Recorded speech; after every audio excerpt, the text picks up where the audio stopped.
За бүгдд нь өдрийн мэнд. За би ойрдоо бүр маш завгүй ингээ шинэ бичлэг оруулж ерөөсөө амжихгүй байлаа. Тэг өнөөдөр яг гоё одоо боломж бүрдээд тэгээ бичлэгээгээд сууж байна.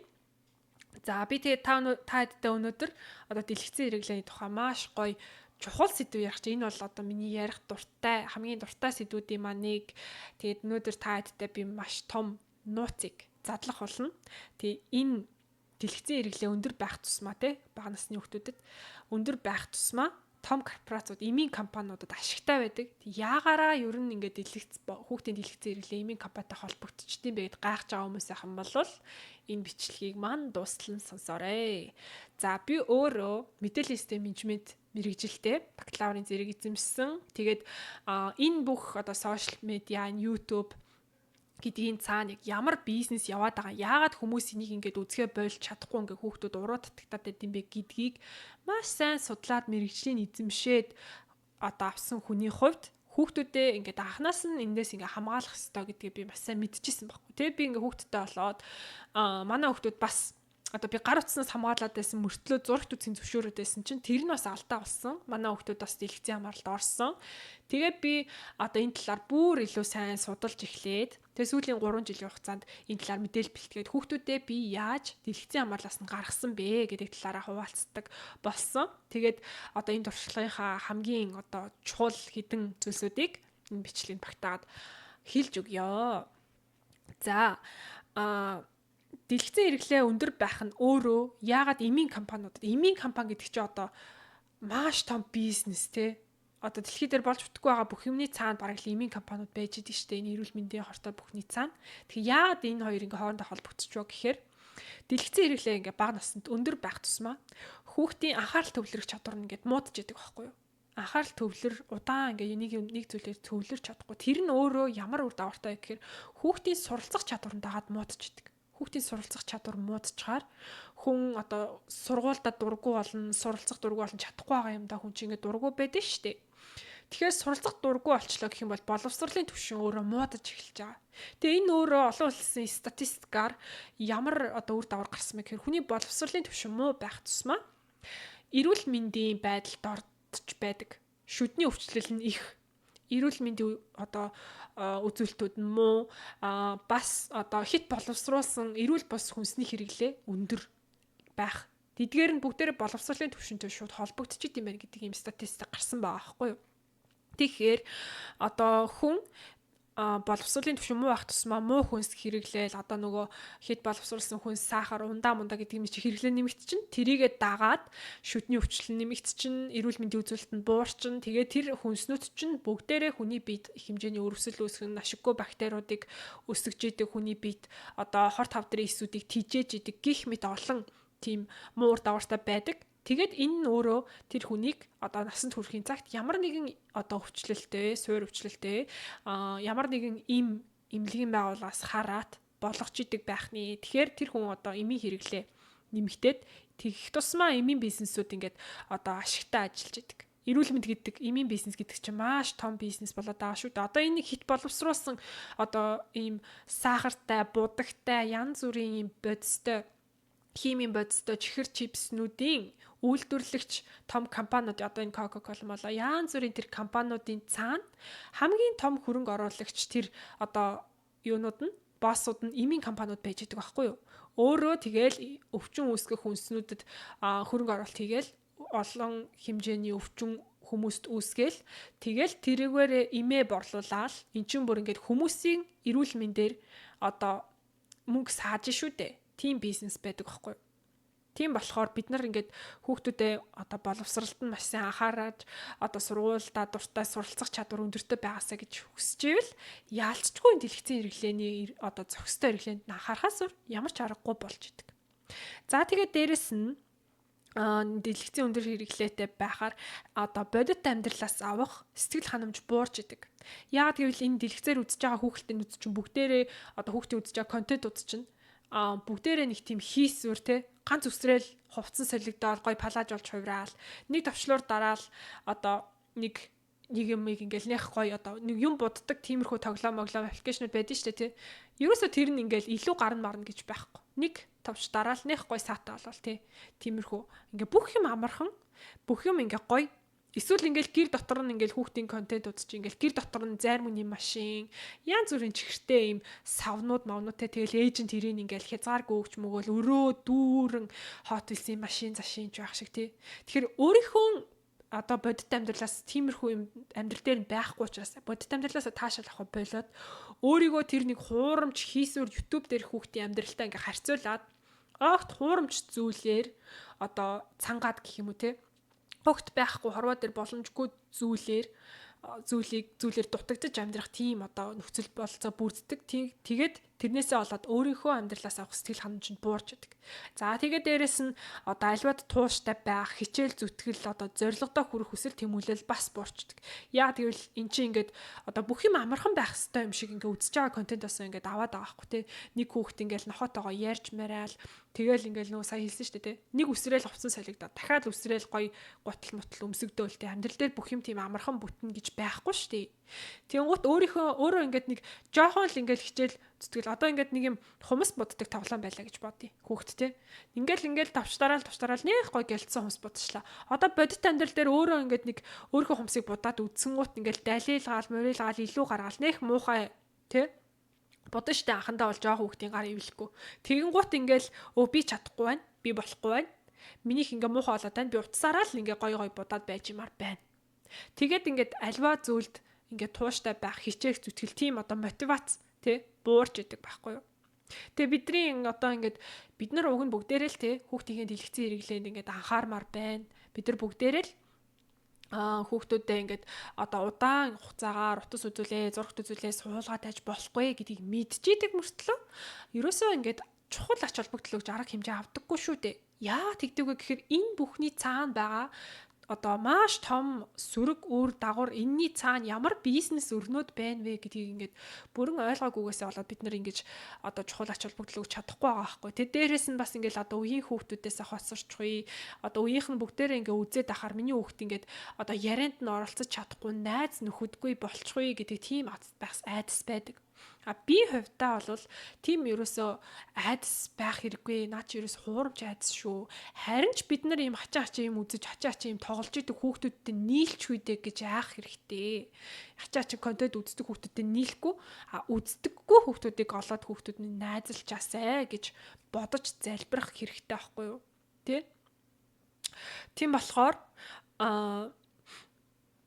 бид нар ингээ хүүхдүүдийнхаа дэлгэцэн хэрэглээнд ингээ сайтар анхаарч явах хэрэгтэй байдаг байх нэ. За үүний хамгийн том одоо юу нь одоо сөрөг тал нь юу байдаг вэ гэхээр допамин дааврын нөлөө байждаг. Энэ одоо хүүхдүүд ингээ яагаад ингээ утсанд уяатай бид нар өөрсдөө утаснаас уяатай те сошиал медиа, Instagram, TikTok үзэхэ болж чаддаггүй шүү дээ. Яагаад тэгдэм бэ гэхээр энэ бүхэн чинь бидний тархинд одоо их хэмжээний допамин даавар ялгаруулад байгаа байхгүй юу? Олон улсын мэрэгчлэтнүүд одоо энийг юу гэж хэлдэг вэ гэхээр одоо энэ төрлийн контентууд энэ хүүхдийн тоглоом бол хүүхдийн кокаин юм аа. Кокаин гэдэг чинь харт юм шүү дээ.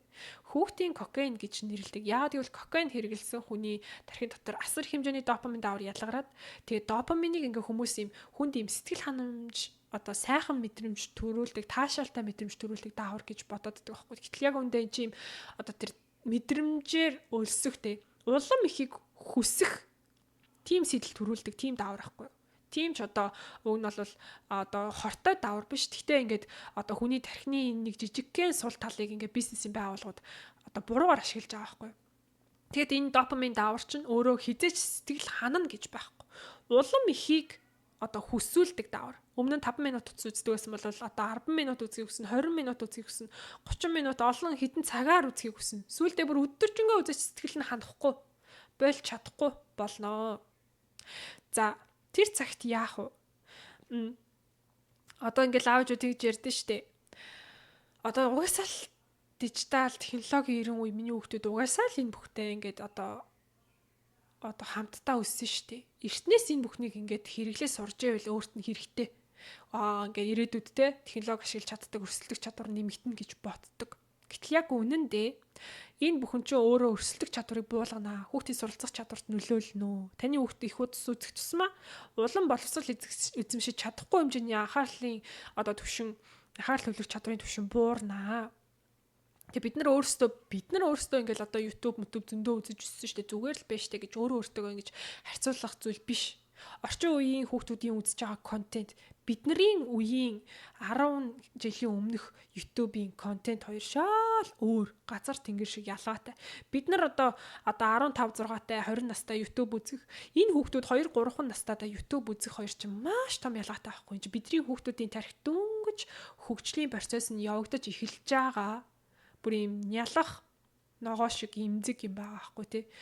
Шүргээ дөнгөрөхтүүдэд үндсээрээ булгараад ундаг дөнгөж соёолж байгаа хаврын нялах ногоо мэт имзэг. Бидний тарих бол тухайн үед чи ингээд айл хэдийн соёолцсон ингээд мод шиг юм бат бөх суурь олцсон тийм тарихнууд байсан байгаа шүү дээ. Тэгэхээр ингээ хүүхэд ийм жоохносоо одоо мэдээллийн одоо энэ утас мутсыг үзэх энэ их хэмжээний өндөр хэмжээний допамин даавартай тасал болно гэдэг чинь шал өөр зүйл яригдж байгаа шүү гэдгийг ойлгоорой. За тэгээд одоо бас ингээд энэ нэг одоо эртнээс дижитал технологид танилцах зөв үү гэвэл мэдээллийн технологи гэдэг зүйл чинь хөгжих тусмаа хүн хэрэглэхэд улам хялбар болж идэг байхгүй улам ойлгомжтой улам хялбар болж идэг. Тэгэхээр бидний хүүхдүүд хизээж хоцорно гэж бол байхгүй. Тэглээж утас үзээд одоо программист болно гэж бол байхгүй. Тэ бид нар бүгдээрээ утас үзэж чинь та нар код бичиж чадах уу? Үгүй шүү дээ. Тэ код бичдэг тэр одоо сургуульд нь сурж иж кодыг бичнэ шүү дээ. За яг тэр шиг. Тэгэхээр одоо энэ бага наснасаа бүр 2 3 ийм имзэг тархитай үедээ ингээд одоо их хэмжээний допамин даавар экспоз хийгдчихлээ. Дасал болчлоо. Тэр нь одоо ингээд томрох тусмаа яадаг вэ гэхээр одоо бүр ингээд одоо өдөржин утас үзээд ч сэтгэл нь ханахаа болчлоо шүү дээ. Тэгэхээр илүү их хэмжээний допамин даавар ялгаруулах зүйлсийг одоо ингээд хайж эхэлнэ. Тэр нь юун дээр буудаг вэ гэхээр насан туршидчдын кино, порно. Одоо эн чинь ингээд нөгөө хүүхдүүдийн гар утастай ухаалаг утсан тэр өөрөө олоод ирдэг болж байгаа шүү дээ. Нэг буруу линкэн дээр дарлаа. Нөгөө линкэнд бүх найзууд руу порно киноны линк явуулчихдаг автоматар. Тэнгуут юу энэ миний найз над руу юу линк явуулсан бол дарлаа. Порно кино гарч ирлээ. Ингээ хүүхдүүд ингээ өөрөө тэр одоо порно кино янз бүрийн сайтууд ч өөрөө хүмүүсийг олоод ирдэг байхгүй. Одоо миний Instagram хүртэл шалдан бөхстэй эмэгтэйчүүд гарч ирээд байдсан шүү дээ. Би бол тийм үзэхгүй шүү дээ. Яагаад гэвэл энэ YouTube одоо энэ юм одоо энэ сошиал медиа Facebook энэ YouTube гэдэг юм бол чи тиймэрхүү ийм сонин агуулгатай юм хүчирхийлэлтэй юмнуудыг хамгийн түрүүнд ингэж алгоритмаараа дэмжиж олон хүмүүс рүү цацж идэг. Яагаад гэвэл хүний тархины номер 1 үүрэг нь өөрөө амьд үлдэх байдаг. Тэнгууд хүмүүс ингээд ямар нэгэн аюултай хүчирхийлэлтэй бичлэгүүдийг ингээд илүү татагдчихэдэг. Тэрнээс өөрийгөө хамгаалахын тулд инстинкт дээр автоматар далд хумсран тэр зүйл рүү өөрийгөө хамгаалахын тулд татагддаг сөрөг мэдээлэл сөрөг бичлэг рүү. Хоёрдугаарт дараа нь ийм одоо ийм бэлгийн харилцааны тухай нөхөн үржихийн тухай порно морно гэсэн ийм том хүний эротик юмрууд руу татагддаг. Яагаад гэвэл хүний тархины эхнийх нь сая хэллээ амьд үлдэх. Хоёр дахь нь үр удмаа үлдэх, нөхөн үржих гэдэг ийм том хоёр зорилгоор бид нар хөтлөгдөн амьдарч байдаг байхгүй юу. Тийм болохоор автоматар бид нар сөрөг мэдээлэл рүү татагдана. Автоматар бид нар ийм порно кино, эротик кино, ийм нөхөн үржихтэй холбоотой бэлгийн харилцаатай холбоотой бичлэг мэдээлэл рүү ингээ инээ түрээд татагдаад явчихна. Тиймэрхүү юм ярихаар ингээ хоорондоо гой санагдаа инээ түрээд хоорондоо ингээ яриад яваад байна. Тийм болохоор ингээ хүүхдүүд бага насандаа хитэх хэмжээний допамин дааварт ингээ тасал болсон хүүхдүүд яванда порно кинонд донтох нь цаг хугацааны асуудал юм аа. Том болсон өнөөч хүртэл донтсон хүмүүс байж л байгаа шүү дээ. Порно кино гэдэг чинь яг тийм зорилготой байдаг. Тэгээд дараа нь яах вэ? Порно кино донтчлоо. Эрэгтэй эмэгтэй хүмүүсийн бэлгийн харилцааны тухай бичлэг үзлээ. Дахиад допамины тасал болноо тэр бичлэгнээсээ. Тэгээд нөгөөдхөөсөө ингээ таашаал авч чадахгүй тасал болцсон учраас өөр юм хайна. Хоёр эрэгтэй, хоёр эмэгтэй. Олон эрэгтэй, олон эмэгтэй. Гей, лесби порно үзэж эхэлнэ. Тэгээд нөгөөх нь бүр одоо транс порно үзэж эхэлнэ.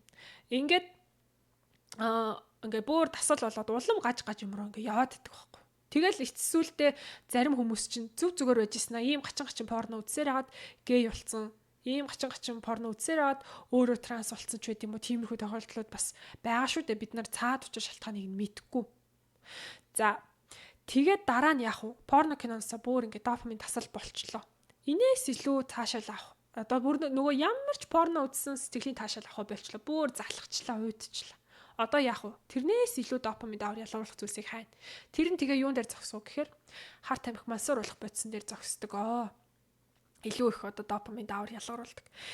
Тийм учраас энэ нэг одоо YouTube дээр хүүхдүүдийн үзээд гачин shorts, гачин бичлэгүүд байдаг штэ. Тэр бичлэгүүд дээр ингээл биеиндээ биеийн болон бэлгийн хүчирхийлэл үзүүлж байгаа. Биеиндээ ингээд тариа хийж байгаа тийм бичлэг зөндөө байдаг. Энийний чаар дандаа энэ drug dealer буюу масууруулах бодисыг худалдаалждаг ийм хууль бус байгууллагууд байгаа байхгүй. Анхнаасаа ингээл хүүхдүүдийн хэрэглэгчтэй залуужуулах, хэрэглэгчдийнхээ төрөл зүйлийг олон болгох, бүх төрлийн хүүсний хүмүүсийг хамааруулах тий. Одоо ихэнх нь одоо эрэгтэйчүүд байсан бол одоо эмэгтэйчүүдийг бас оруулъя. Тэгээл ингээл жоохон тий пепа бибиндээ тариа хийгээл нохоо найз насаа жирэмсэн болоод гачин юмд. Яагаад гэвэл масууруулах бодис гэдэг зүйлийг энэ нэг биеийн болон бэлгийн хүчирхийлэл гэдэг зүйл дандаа дагалдаж хамт явж идэг байхгүй. Зүгээр л нэг драг хэрэглээ дуусна гэж юм байхгүй. Масууруулсан хойно ямар нэгэн ийм биеийн болон бэлгийн хүчирхийллийн охирогч болох ч юм уу тиймэрхүү зүйлүүдийг ингээ олж харах тий. Тэгэхээр ингээ багаасаа юм гачин бичлэг үзээд ахаар чинь энэ бол нормал юм байна. Хүмүүс ингээ тариа хийх бол нормал юм байна. Би бинийгээ ингээ цохиож балбах тий. Хорлох би бинийгээ зөвшөөрөл гүнсэх одоо хувийн хэсгүүдэд нь хүрэх гэдэг зүйл ч өөрөө нормал юм байна гэд ингээд далт хумсартан сууч штэ. Хүүхдүүд чинь шууд ингээд сайн мог ялгах ямар ч тийм одоо суур шүүлтүр хүүхдэд байхгүй байгаа шүү дээ. Олон дахин тиймэрхүү юм үзэл байвал тэрийг хийвэн л гэд ойлгочихно. Одоо жишээ нь би байна. Жохон байхдаа манай хөдөөнөөс ирсэн нэг их чинь ингээд өснийхээ салааг ингээд хоёр ингээд хуулаад ингээд салгаа сууж ахыг би харсан байхгүй юу? Тэгэл ямар гоё юм бэ? Би ингээд миний үс салаалчаасаа. Би ингээд салаагаа салгаад хусаад түүгээ сууж ах юмсан гэж бодож байгаа байхгүй. Би чинь жоохон мэдхгүй юм чинь. Гэтэл тэр чинь одоо үсний гэмтэл байсан бэ штэ. Би ерөөсө хүсээд авах зүйл биш байсан мэт би том болоод ойлгож байгаа байхгүй. Манай нөхөр байна бас. Ангийнхан хүүхд ингээд нүдний шил зүүгээд гоё харагдаад ахаар нүдрүүгээ ингээд лазер гэрэл тусгаа тэгээд хараагаа муудах жаад тэгээ одоо тэрэндээ маш их харамсдаг. Хараа бүр ингээд хасах тав болцсон. Тэгээд одоо хүүхд чинь тэр юм сайн муу гэдэг зүйлийг ерөөсө ялахгүй байгаа байхгүй юу? Зүгээр л олон дахин үзсэн юу байна тэрийг л ингээл гоё гэж бодоод байдаг. Одоо жишээ нь ингээл 6-7 настай хүүхдүүд те би чаамаа шиг адилхан ютубер болмоор байна. Ингээд чихэр идээд би оноо өгөөд ингээд бичлэг хиймээр байна. Гэ аав ээжтэй яриа сууж байгаа байхгүй. Гэтэл тэр зүйлийг үзээд те одоо тэгэл чаамаа шиг адилхан би ингээд далин шүдтэй болоод ийм одоо аппарат зүгээд явж явах юмсан гэд ингээд хүүхд бодоод өөрийнхөө шүдийг ингээд одоо далилах га сууж явахыг үгүйсэхгүй байхгүй юу. Би тийм алдаа гаргаж ирсэн байна жоохондоо. Манай нөхөр тийм алдаа гаргаж ирсэн байна. Бид нар бүгдсэн тиймэрхүү одоо туршлага жишээ байж магадгүй. Тийм болохоор ингээд айл болох тийм одоо эрүүл биш те хүнсний хэрэглээтэй янз бүрийн чихэр чипс иддэг хэтгэрхий тийм тоглоом заадалдаг бодит амьдралаас хол юмнуудаас хүүхдүүдэд хамгаалж авах хэрэгтэй байдаг бахны.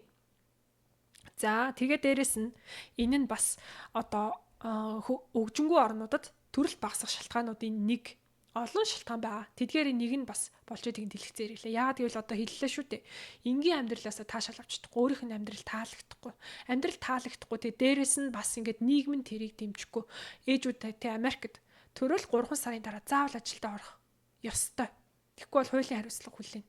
3 сар. Тэгээ ихэр хүүхд төрүүлсэн бол 5 сар гэж байгаа байхгүй. Тэр чод юу гэсэн үг юм бэ? Тэгэл 3 сартай хүүхдээ одоо хүүхдийн асрагч юм уу цэцэрлэгт үлдээлэг гэхэд сарын 2 3 4 мянган доллар асар үнэтэй. Ингээд төрөлт багасна. Хүмүүс хүүхд төрүүлэхгүй байхыг шаардна. Яагаад гэвэл амьдрал тийм гоё биш байна. Таалагдахгүй байна. Дахиж өөр хүнийг энэ амьдрал дээр ингэж төрүүлж одоо энэ тамийн газар зовоож яатан гэдэг тийм шийдвэртэй би хүртэл оюутан байхдаа хүүхдтэй болохгүй гээл яриа л явдаг байсан.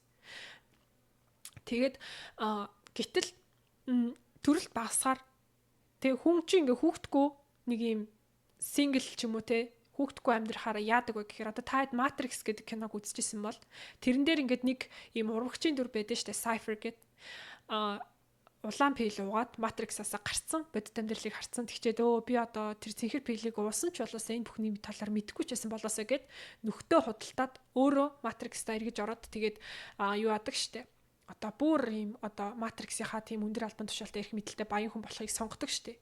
Тэгээ яг тэр одоо баян хүн болж чаддаг юм уу үгүй юм уу гэдэг би бол одоо санахгүй байна. Ачсан тийм одоо урагчийн дүр байдаг те. Одоо хүүхдгүй хүмүүс чи яг тэр дүртэй адилхан байхгүй юу? Бодит амьдрал Matrix-ыг олж харахгүй. Одоо өөрөө тэгэл хит боловсруулсан хүнсээ дээл шоу зугаац ингээ тэр нэг одоо масуурал бодис гэдэг зүйлийг хэрэгжилж үзэл те. Сошиал медиагийн тарих хуваалтанд автаал. Яан зүрийн гоо сайхны одоо хаалаа тиймэрхүү ингээл хийлгээл эрүүл мэндэ ботхгүй. Тэгж мэдхгүй. Харин хүүхдтэй хүмүүс яадаг вэ гэхээр энэ бүх амьдралын энэ болохгүй байгаа, бүтэхгүй байгаа бүхнийг хүүхдийнхээ төлөө засахыг хичээдэг. Энэ бүх матриксыг хүүхдийнхээ төлөө одоо энийг эрүүл мэндийн байгууллага хүнсний ингээд хэрэглээнд оролцож хүмүүсийг хордуулад тэгээд залуучуудаа та нар ингээд өндөр карьертай гоё мөнгөтэй амьдрмаар байвал манай компанид ажил. Тэгээд тэр компанид ажиллаад одоо ийм хортой зүйлүүдийг үйлдвэр биднэрт боолчлогд биднэр та нарт мөнгө өгье. Тэгээд тэр мөнгөөр та нар одоо ийм зугаа цэнгэл те одоо хортой янз бүрийн хит боловсруулсан гоё амттай будагтай хүнс аваарай. Та нарын пластиктай синтетик ганган хувцас аваарай. Тэгээд тэрүүгээрээ хордоод өвчин тусаад тэгээд биднэрт боолчлогдож олсон мөнгөөрөө эрүүл мэнд эмийн байгууллагуудад үрээд тэгээд одоо үхээрээ гэдэг ийм матриксаас хүүхдүүдэд гаргахын тулд хүүхдтэй хүмүүс ч хичээдэг байхгүй юу? Хүүхдтэй хүмүүсийн тогтолцоог унагаахын тулд одоо хүүхдээ энэ бүхнээс холдуулахын тулд хичээдэг байхгүй юу? Хүүхдгүй хүмүүс бол тэрийг мэдэх шаардлага одоо тэр бүр гардаггүй яа гэвэл зүрхэнд нь тийм их хайр хүний төлөө амьдрах ямар гоё байдаг вэ гэдгийг тэр хүмүүс хараахан мдээгүй байгаа. Тэ? Бас буруутах харахгүй. За тийм байна. Ийм олон учир шалтгаануудын одоо үндсэн дээр би бол хүүхдүүдэд огт гар утсан өгдөхгүй. Манай хүүхдүүд сошиал медиа харж үзээгүй, миний утасны кодыг мэдгүй. Тэгээд 7 хоногтоо нэг ганц 2 удаа л одоо Google-тэй үзье гэж өөрөө асуудаг. Асуугаагүй үед нь би хизээ зураг тасаадаггүй. Асуусан үед нь бол заавал үзүүлдэг. Гэхдээ насанд нь тохирсон маш гоё одоо агуулгатай, танин мэдхүүд нь чиглэсэн тэм зөв контентуудыг үзүүлдэг. За тэгэхээр бүгдээрээ одоо ингээд нэгэнт хүүхдүүд минь дэлгэцийн хамгаалалт орцсон. Одоо ингээд PUBG янз бүрийн тоглож сурцсан. Одоо би яах юм бэ гэж бодож ивэл хамгийн эхлээд энэ дэлгэцийн хэрэглэнээс нь гар утсыг хас. Энэ гар утас чинь хүүхдэд зориулсан биш юм байна шүү дээ. Одоо хүүхдүүд чинь тэг эмч тэгж хэлсэн, багш нь тэгж хэлсэн гэх тэнгуут аягүй сайн сонсдог шүү дээ. Багш нь та нарыг бити утас үзүүлээрэй гэж хэлээ. Эсвэл одоо ингээд нэг юм одоо толгой нь өвдөж байгаа ч юм уу, нүд нь өвдсөн нэг тийм хүүхдийн зураг үзүүлчих те. Тийм бүр амар хөхнөц золцсон цусночтой аим шиг зураг бити үзүүлээрэй. Зүгээр л нэг хөнгөн хэлбэрийн зураг үзвэл жижигхэн хэмжээний айдсан дээр тоглолт хийж болно те. Энэ хүүхд утас үзсээр яа болоод тэгээд эмчид очиж тариа хэлгэсэн гэж. Гээ ганц удаа хэлээд үз те. Байнга тэргээр айлгаас өрдүүлэх хэрэггүй. Тэ. Тийм болохоор ээж нь ингээ хүүхдүүдэд яа болчихгүй дээ гэд ингээ хамгаалах гээд тэг багшийн нүгэнд ороод дахиж утас өгч болохгүй юм байна гэж ойлгож авлаа гэдэг ч юм уу те. Тэгээд утас үзүүлэхээ болж. Тэгээд миний охин хүүхэлтэй үзмээр байвал зөвхөн зурагтаараа үзээрэй заа юу.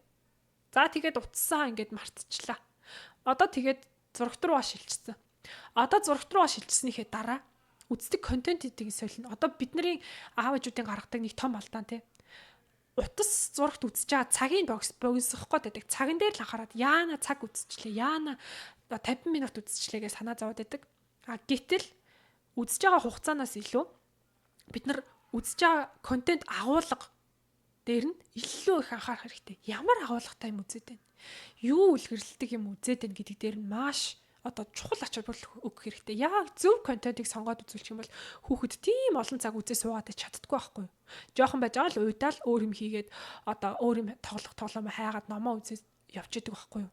Харин нөгөө нэг аюултай янз бүрийн гачин контентуудыг чинь болохоор үзгээ болж чадахгүй.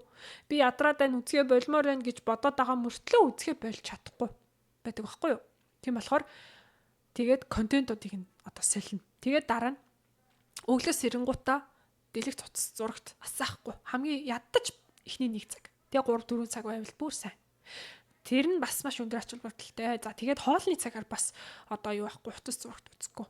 Тийм одоо дүрмүүд байх хэрэгтэй гэрт. Унтахын өмнө 20 цагаас хойш утас дэлгэх үзэхгүй. Тэд нар бүгдээрээ эрүүл мэндийн одоо хүнсний эрүүл мэндийн чухал ач холбогдолтой байдаг энэ бүхэн.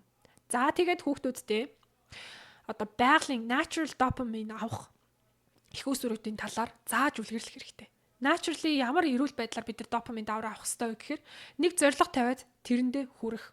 Би сэлж сурна, би төгөлдрөөр сурна, би дугуй унаж сурна гэж зорилго тавиад тэрийгэ биелүүлж чадаад хүч өөрөөрөө бахархах тэр мэдрэмж нь хамгийн эрүүл допамин байдаг. Би энэ уулын орой дээр гарна. Тэгээ уулынхаа орой дээр гарчаад өөрөөрөө бахархаад маш их хэмжээний допамин давар ялаа. Тэр бол хамгийн эрүүл, хамгийн зөв допамин рецептор тийм арга барил байдаг. Тиймэрхүү допаминд илүү тасгах хэрэгтэй юм эрүүл байгалийн. Тэгээд тэр нэг утас дэлгэх үзэж байгаа цагийг нь боддоор тоглох тийм одоо Цаг болгож хуурах хэрэгтэй. Утас үзээгүй үедээ хийх одоо зуурах, буудах, баримлын шавар янз бүрийн юмнууд нь ингээ гарт нь ойр үзэх ном те. Одоо тэр нөгөө basic kids мисгээ янз бүрийн гоё хөдөлдөг номнууд гарсан байлаа шүү дээ. Тиймэрхүү юмнуудыг ин аваад өгчих те. Хүүхдийн одоо ингээд октоуд чинь бас ингээд утсан дээр юм хумс буддаг тоглоом тоглолт юм ба штэ. Тэрийн те зүгээр ингээд будангууд жоохон байж хатаад ингээд хумснаас хууларчдаг тийм хумсны будагнууд бас байт юм байлаа штэ. Тийм юм авч өгöd хүүхэд ингээд зүгээр утсан дээр товчтараад шууд хумс нь ягаан болоо хувирхаас илүү ингээд өөрөө ингээд нэг жижигхэн хумсаа ингээд олох гээд ингээд гар хуруугаа ажилуулад энэ жижиг булчингуудаа ажилуулж яхах нь хүүхдэд илүү ашигтай штэ. Тийм болохоор тиймэрхүү юм бодит одоо утсан дээр хийгээд байгаа юмуудын бодит амьдрал дээр хийх боломжийг нь олго. Одоо ингээд хоол моол хийдэг тоглоом, өрөө decorate хийдэг тоглоом байт юм уу те. Тэрийг ингээд бодит амьдрал дээр хийх янз бүрийн тийм тоглоом одоо боломжуудыг олгох хэрэгтэй. За тэгээд нөгөө хүүхдийг донтолт үүсгдэггүй янз бүрийн тэр зөв контентуудыг сонгож үзүүлж явах хэрэгтэй. За тийм энэ бүхнийг одоо яг ямар ч одоо анхандаа ингээд мэдээж маш том эсэргүүцэлтэд тулгарна. Хүүхдүүд нэгэн тасал болцсон baawал. Тэгэхээр ингээд багаар яах хэрэгтэй. Тэгээ энэ талаар ингээд бас багаар хөвшүүлээд нэгээр нээлж ялж ярина тий. Тэгээ энэ талаар ингээд илүү их мэдэх шаардлагатай байна гэх юм бол над дээр цаг аваад зөвлөгөө авч болно. Над руу миний одоо энэ дэлгэцэн дээр харагдаж байгаа Talking Toddlers гэдэг Instagram хаяг руу маань чат бичээд зөвлөгөө авч болно. Эсвэл миний дэлгэцийн хэрэглээний тухай хүүхэд бишээ тарих юу лээ нөгөө сургалтынхаа нэрийг мартсан шүү. Дэлгэц ба хүүхдийн тарих шүү дээ. Дэлгэц ба хүүхдийн тарих гэдэг сургалтын маань авч болно. Хэрэн дээр 5 бүлэгтэй 16 хичээлтэй. Тэгээд одоо хүүхдийн нойр ба дэлгэц, хоол ба дэлгэц, хилярианы хөгжил ба дэлгэцийн хэрэглээ гэдэг чинь допамин даавар, одоо энэ хүүхдийн prefrontal cortex энэ бүх зүйлийг маш дэлгэрэнгүй тайлбарлсан байгаа. Бүгдийг ингээд нэг бичлэгэнд багтаана гэвэл багтахгүй. Тэгээд тэр сургалтыг маань авч болно. За тэгээд энэ хүртэл сонссонд маш их баярлалаа. Тэгээд энэ одоо бичлэг маань та хэдэд одоо маш чухал хэрэгтэй мэдээллийг хүргэсэн хэрэг болсон гэж найдаж байна. Тэгээ та хэд маань бас энэ бичлэгийг ойр дотны хүмүүстэй хуваалцаарай. Яагаад гэвэл бид нар ингээд өөрсдийнхөө хүүхдийг хамгаалаад үеийн хүүхдүүд нь ингээд утас үзэл гачин бичлэг үзээд байх юм бол ямар ч нэмэр байхгүй. Тийм болохоор одоо ингээ хамаатан садныхаа те хүүхдүүдийнхаа хамт тоглодог хүүхдийн аав ээжид үзүүл те. Одоо нөгөө нэг тэдэн оны тэдэн сар төрсэн хүүхдүүдийн групп байдаг шүү дээ. Тэр группүүд рүү хуваалц. Тэ? Одоо ингээд хүүхдийнхээ цэцэрлэгийн групп дээр 50 танаа тэ одоо ангийн багшд нь үзүүл ийм юм байд юм байна. Дэлгэцээс бид нар хүүхдэд хамгаалах хэрэгтэй байд юм байна. Хүүхдүүдийнхээ эргэн тойрны одоо хүрээллийнх нь хүмүүст таниул ярьж өг. Тэ энэ бичлэгийг ингээд хуваалц. За ингээд баярлалаа. Дараагийн бичлэгээр би бас гой сонирхолтой одоо энэ матриксийн тухай дэлгэрэнгүй ярьж болж байна. Бас уг нь би карма гэдэг сэдвээр уг нь ярих гэсэн. Гэхдээ энэ сэдв бас чухал санагдаад очер дайраад яриад ороод ирлээ. Тэгээ энэ үрс сонсон маш их баярлалаа. Дараагийн дугаараар уулзцгаая. Бүр хоолоос үтсэн ба штэ. За баяртай.